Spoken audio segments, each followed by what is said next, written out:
എല്ലാവർക്കും നമസ്കാരം. ഒരിക്കൽ ഒരാൾ ഗുരുവിനോട് ചോദിച്ചു, ജീവിതത്തിൽ ഏറ്റവും വലിയ പരാജയം നേരിട്ട വ്യക്തി ആരാണ്?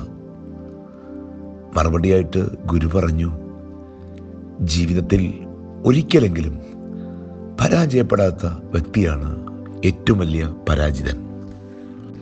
തെറ്റുപറ്റുക, അബദ്ധം സംഭവിക്കുക, പരാജയപ്പെടുക എന്നുള്ളതൊക്കെ ഉണ്ടല്ലോ, അത് സ്വാഭാവികമാണ്. എന്നാൽ അതിൽ ദുഃഖിച്ച് താൻ കഴിവുകെട്ടവനാണെന്നോർത്ത് വിഷമിക്കേണ്ട കാര്യമില്ല. പരാജയത്തിൽ ദുഃഖിക്കാതിരിക്കുക, തെറ്റുകൾ പറ്റുമ്പോൾ പതറാതിരിക്കുക. എന്തുകൊണ്ട് പരാജയപ്പെട്ടു, എനിക്ക് എവിടെ തെറ്റുപറ്റി എന്നൊക്കെ മനസ്സിലാക്കി അത് തിരുത്തി മുൻപോട്ട് പോകണം. ഹെൻറി ഫോർഡ് പറയുന്നുണ്ട്, failure is simply the opportunity to begin again, this time more intelligently. തോൽവികൾ നൽകുന്ന പാഠങ്ങൾ വളരെ വലുതാണ്. ബുദ്ധിപൂർവവും വിവേകത്തോടെയും അത് മനസ്സിലാക്കി മുൻപോട്ട് പോകണം. മഹാനായ വിൻസ്റ്റൺ ചർച്ചിൽ കുറിക്കുന്നു, success is going from failure to failure without a loss of എന്തൂസിയാസം.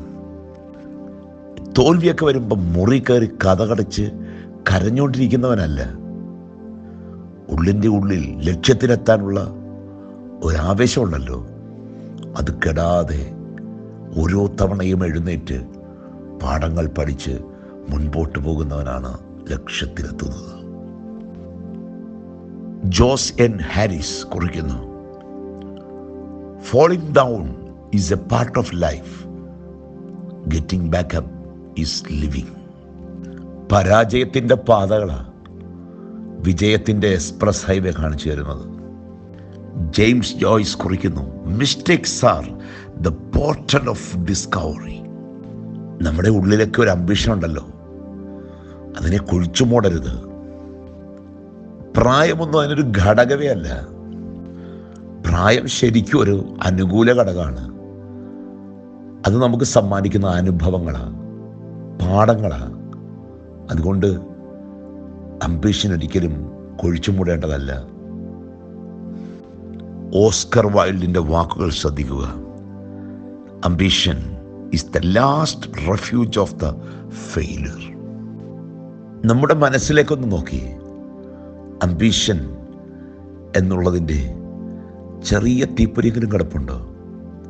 മറ്റൊന്നും നീ കണക്കൂട്ടണ്ട, ഊതിത്തെളിച്ചുകൊള്ളുക.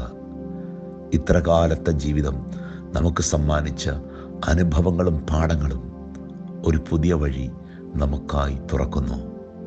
ഗുരുവിൻ്റെ വാക്കുകൾ മറക്കാതിരിക്കുക. ആരാണ് പരാജിതൻ? ഒരിക്കലെങ്കിലും തോറ്റുപോകാത്തവരാണ് യഥാർത്ഥ പരാജിതൻ. പാഠങ്ങൾ പഠിക്കുക, മുന്നേറുക. സദൃശ്യവാക്യങ്ങൾ 24 അധ്യായം 16 വാക്യം, നീതിമാൻ 7 പ്രാവശ്യം വീണാലും എഴുന്നേൽക്കും, ദുഷ്ടന്മാരോ അനർത്ഥത്തിൽ നശിച്ചു പോകും. ഒരു നിമിഷം ഹൃദയകണ്ണുകളെ ദൈവത്തിങ്കലേക്ക് ഉയർത്താം. കർത്താവേ സ്തുതി, കർത്താവേ സ്തോത്രം. നിരന്തരം നിന്നെ സ്തുതിച്ച് ജീവിപ്പാൻ ഞങ്ങൾക്കിടയാകണമേ.